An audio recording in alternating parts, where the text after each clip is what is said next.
में है, जिसमें गृह मंत्री अमित शाह के द्वारा कहा जाता है कि अंबेडकर अंबेडकर अंबेडकर, अगर इतना नाम भगवान का लिया जाता तो 7 जन्मों तक स्वर्ग मिल जाता।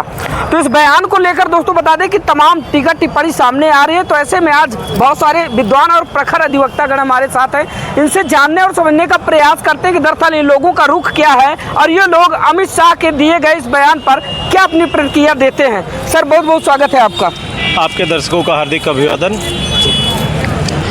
एक बयान देश के गृह मंत्री अमित शाह जी का सामने आया है कि अंबेडकर अंबेडकर अंबेडकर, इतना नाम अगर भगवान का लिया जाता तो 7 जन्मों तक स्वर्ग मिल जाता। क्या कहेंगे आप, क्या प्रतिक्रिया आप? देखिए, इनकी जो विचारधारा है ये स्पष्ट रूप से मैं बताऊं मनुवादी विचारधारा है। काल्पनिक चीज़ों की बात ये लोग हमेशा से करते रहे हैं, और जब इनको लगता है कि ओबीसी एससी जागरूक हो रहा है या अपने अधिकारों की बात कर रहा है, और जो सवाल अभी तक किए गए, इन सवालों से मैं ये कहता हूं कि ठीक है, अगर आपको स्वर्ग जाना है, स्वर्ग जाने की बात करें तो आप जाइए ना। लड़के को क्यों लगा दिया है आपने बीसीसीआई में और आईसीसी में, वहाँ चला गया है। आप भी कहिए भक्ति करें और कई बार राम का नाम ले, प्रभु का नाम ले। प्रभु की भक्ति अच्छी चीज़ है, लेकिन अगर ओबीसी एससी के लिए आराध्य सम्माननीय डॉक्टर अंबेडकर हैं और उनका अपमान किया जाएगा तो ये बर्दाश्त नहीं किया जाएगा। कम से कम देश की 85% पॉपुलेशन डॉक्टर अंबेडकर को अपना आदर्श मानती है। मैं स्पष्ट बताऊं, अभी कुछ सालों की पहले की बात की जाए तो मानवीय आधार पर दुर्व्यवहार होता था, जात के आधार पर दुर्व्यवहार होता तो अब भी है। अभी भी मंदिरों में प्रवेश वर्जित है, इवन राष्ट्रपति के साथ भी ऐसा हुआ। तो ये विचारधारा, जब मनुवादी विचारधारा और विषमतावादी जो वर्णवाद में ब्राह्मण क्षत्रिय वैश्य शूद्र की बात करते हैं, ऊंच नीच, उससे नीच, सबसे नीच वाला, इस कॉन्सेप्ट के विरोधी डॉक्टर अंबेडकर, आज मैं काली कोर्ट में हूँ या हमारे अधिवक्ता साथी जो ओबीसी एससी कम्युनिटी के हैं, तो इसका देन डॉक्टर अंबेडकर हैं। ये समानता के विरोधी रहे हैं, हमेशा जात के नाम पे लोगों का शोषण करने वाले लोग रहे हैं। आज बोलने में जोश में तो बोल गए अमित शाह, और हमें तो एग्जैक्ट रिकॉर्ड नहीं पता, लेकिन सुने तड़ीपार भी रहे हैं। अब जब तड़ीपार व्यक्ति को देश का गृह मंत्री होगा, या इस तरीके के लोग जो हाफ चड्डी वाले हैं, जब ये पावर में आएंगे तो हाफ चड्डी की ही बात करेंगे। मेरा सीधा सा सवाल है कि इस देश के संविधान रचयिता और देश के सबसे शिक्षित व्यक्ति का अपमान करके क्या साबित करना चाहते हैं अमित शाह? यह एक तरीके से पढ़े लिखे लोगों पर बड़ा सवाल है। मैं ये चाहता हूं कि अमित शाह सार्वजनिक माफ़ी मांगे। अभी कल से ही वो बैकफुट पे हैं, तमाम लोगों से कह रहे हैं कि गलत बयान दिया गया, गलत तरीके से मीडिया रिप्रेजेंट कर रही। मीडिया गलत नहीं रिप्रेजेंट कर रही, वो गलत विचारधारा के लोग हैं जो डॉक्टर अंबेडकर से नफरत करते हैं। और आज विपक्ष जिस तरीके से सड़क पे उतरा है, और तमाम सामाजिक संगठन, अभी इलाहाबाद में भी कल हो सकता है पुतला दहन हो जाए और बड़े स्तर पे होगा, तो इसका परिणाम भुगतने के लिए तैयार रहें। अब ओबीसी एससी इनकी चाल को समझ गया, इसका जवाब दिया जाएगा। लगातार उनके इस्तीफे की मांग चल रही है, लोग बाग अब इस्तीफे की मांग कर रहे हैं कि अमित शाह इस्तीफा दे। डिमांड मैं भी करता हूँ, being an advocate of Allahabad high court, Asia's biggest high court, I am requesting to president of India they should terminate that person. वो व्यक्ति गृह मंत्री होने के लायक ही नहीं है। मेरा अपना मानना है कि इस देश के संविधान, इस देश का कानून बनाने वाले डॉक्टर अंबेडकर का अपमान करने वाले को इस देश में रहने का अधिकार नहीं है। ऐसा लगता है कि हिट एंड रन के बाद दूसरा ये गृह मंत्री अमित शाह जी का बयान है जो इन दोनों तूल पकड़ा हुआ है। गृह मंत्री जी बेसिकली जिन लोगों को धर्म वर्म की बातें करते हैं, मेरा ये कहने का मतलब है अपने बच्चे को भी वहाँ लाएं। आज युवाओं को बरगरा करके दंगे में ढकेलने का काम किया जाता है, और पिछड़े शोषितों वंचितों के नेताओं को या उनके महापुरुषों को अपमानित किया जा रहा है। इसका परिणाम गृह मंत्री को चुनाव में दिखेगा। आने वाले समय में इसका बहुत बड़ा नुकसान होगा अमित शाह और भारतीय जनता पार्टी को। ये भी बातें चल रही कि भारतीय जनता पार्टी को एक बार फिर से गृह मंत्री अमित शाह ले डूबे या ले उठें, ले उड़े, उससे हमसे नहीं मतलब। इनका तो डायरेक्ट कनेक्शन स्वर्ग से भी है। अभी बोलते हैं बार बार अगर नाम लोगे ईश्वर का तो स्वर्ग जाओगे। तो मैं तो अमित शाह जी से कहता हूँ त्यागपत्र दें और बैराग लें और प्रभु का नाम लें, सीधा स्वर्ग जाए। हम लोगों को छोड़ दें, हम लोगों को वकालत भी करनी है, देश भी चलाना है, देश के जिम्मेदार नागरिक हैं। हम लोग अपना काम कर लेंगे, वो निकल लें, जितना जल्दी हो सके इस देश का पिंड छोड़े और देश जो है बेहतर स्थिति में जाए। यही मैं उनसे निवेदन करूंगा, और मैं उनको शुभकामना दूंगा कि शीघ्र वो बैराग लेकर प्रभु का नाम का जपें और घंटा बजाएं, टन टन टन। स्वर्ग जाने का इतना अच्छा रास्ता उन्होंने बता दिया, आपको रास नहीं आया? नहीं, मुझे नहीं जाना। हम लोग अम्बेडकरवादी हैं ना, हम लोग बहुजनवादी लोग हैं, हम लोग बुद्ध को मानने वाले लोग हैं, हम सम्राट अशोक को मानने वाले लोग हैं, जिसके अमित शाह सहित जो भी भारत से बाहर जाता है, इनके सुपर बॉस मोदी जी जब जाते हैं तो कहते हैं मैं बुद्ध के देश से आया हूँ। तो अपने आराध्य का नाम ले, किसी सबको लेने का अधिकार है। मैं निवेदन करूँगा कि वो जब बाहर जाए और मोदी जी से कहें कि वो अपने आराध्य का नाम ले, हमारे पूर्व महापुरुषों और आराध्यों को छोड़ दें। चलिए, चूँकि बहुत सारे अधिवक्तागण हैं, हम सबसे बातचीत करने का प्रयास करेंगे, सबकी प्रतिक्रिया जानने का प्रयास करेंगे कि दरअसल आज काली कोट पर क्या असर पड़ा है इस बात को लेकर, क्योंकि ज़्यादातर आक्रोश देखा जा रहा है। जिस तरह से गृह मंत्री अमित शाह का बयान आता है, उसके बाद से पूरे देश में कहीं ना कहीं बौखलाहट सी हुई है। सर, क्या प्रतिक्रिया होगी आपकी? प्रतिक्रिया बड़ी भया होगी और सारे अधिवक्ता, सारे बुद्धिजीवी लोग बहुत नाराज़गी प्रकट कर रहे हैं। अभी तो इनको आगाह कर दिया गया है, आने वाले दिनों में पूरे उच्च न्यायालय में और सुप्रीम कोर्ट में, पूरी तहसीलों में धरना प्रदर्शन होगा और इनको हटना पड़ेगा।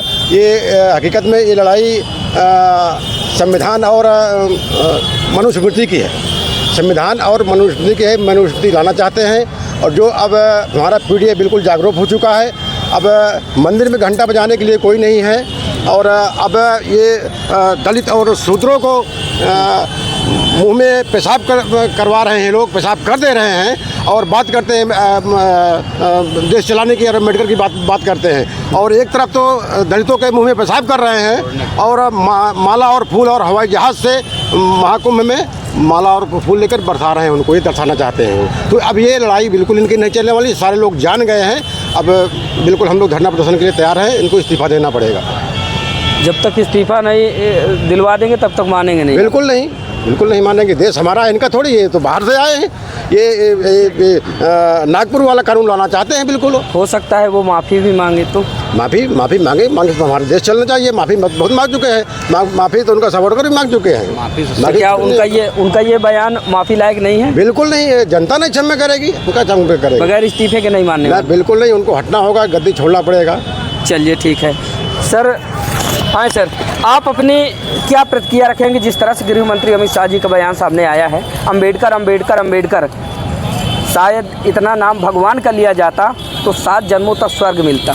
बड़ा दुर्भाग्य है भारत जैसे देश का, गृह मंत्री अगर इस तरह की भाषा बोलता हो, जो संविधान की शपथ लेकर के संसद में जाता है, मंत्री बनता है, इस तरह अंबेडकर के बारे में बोलता है, बड़ा दुर्भाग्य है। और इनकी मंशा पहले से जो 400 पार और संविधान बदलने की बात थी, इनके बयानों से जाहिर हो गया कि ये बिल्कुल, अगर 400 पार आते तो संविधान ज़रूर बदल गया होता, मनुस्मृति लागू हुई होती।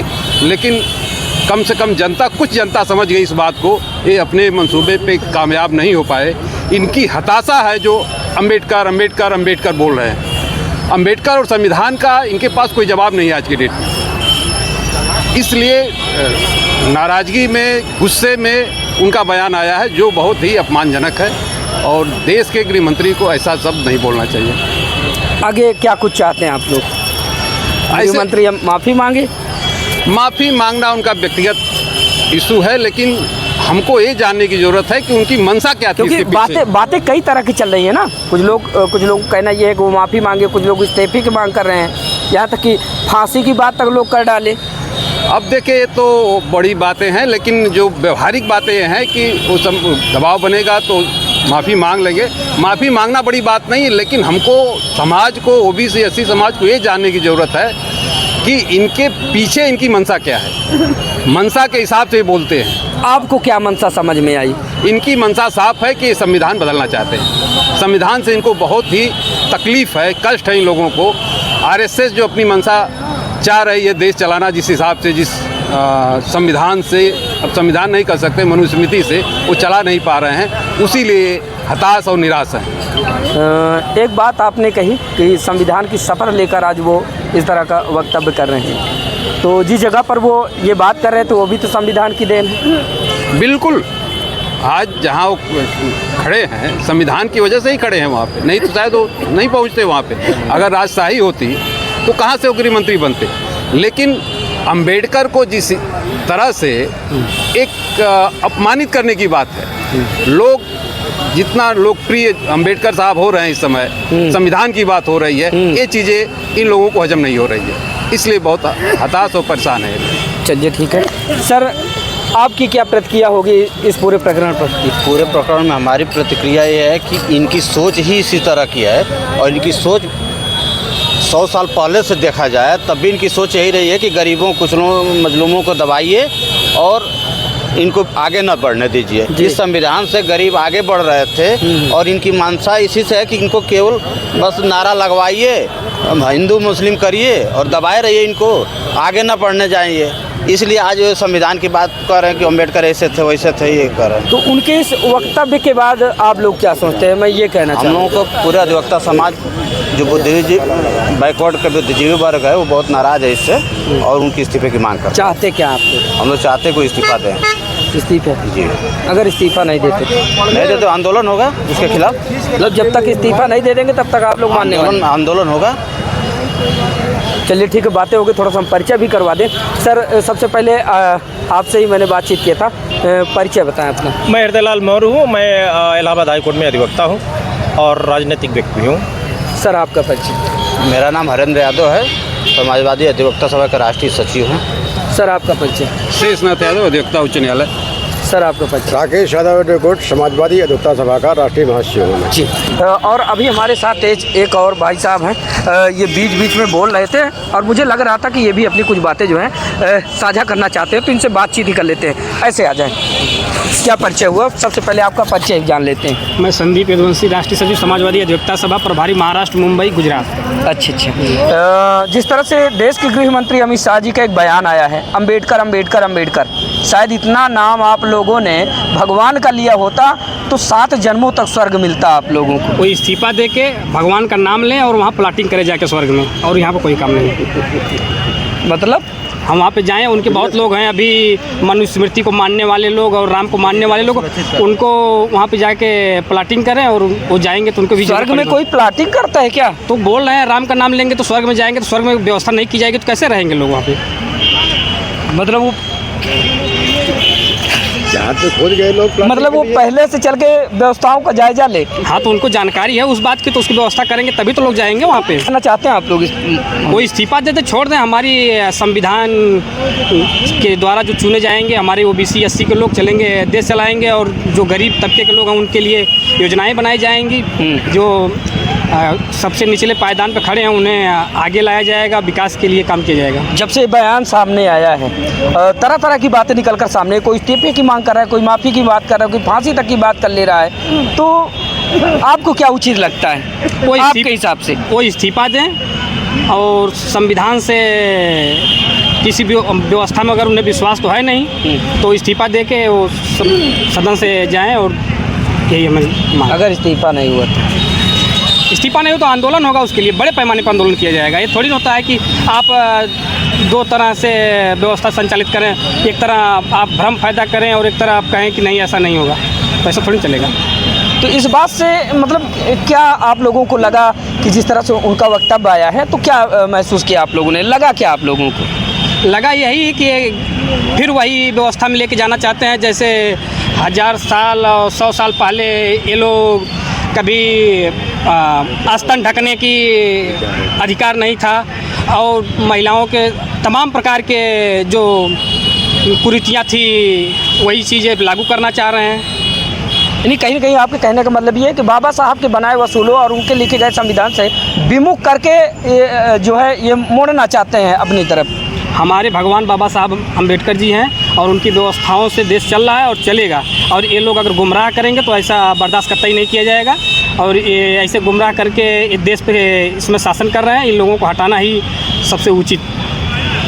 तो इसको आप राजनैतिक मुद्दे के दृष्टिकोण से देख रहे हैं या फिर हकीकत में आपको लगता है कि बाबा साहब का अपमान हुआ है? हकीकत में अपमान हुआ है, उसमें देखने का सवाल उठता है। कह रहे हैं सीधा सीधा, वो भी रिकॉर्ड में है। ऐसा नहीं लगता कि इसको राजनीतिक तूल पकड़ाया जा रहा है? ऐसा है ये नहीं, जो अगर राजनीतिक तूल का ऐसा बयान नहीं है उनका, क्योंकि वक्तव्य तो सबके आते, पक्ष विपक्ष के, कभी भी जबान फिसल सकती है, कभी भी लोग बात कुछ बोल देते हैं। बड़े पद पे हैं, ऐसे जबान फिसलेगी तो कैसे चलेगा?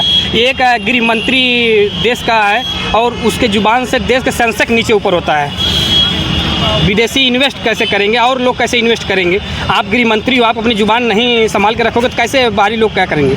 देश की स्थितियाँ क्या होती जा रही हैं?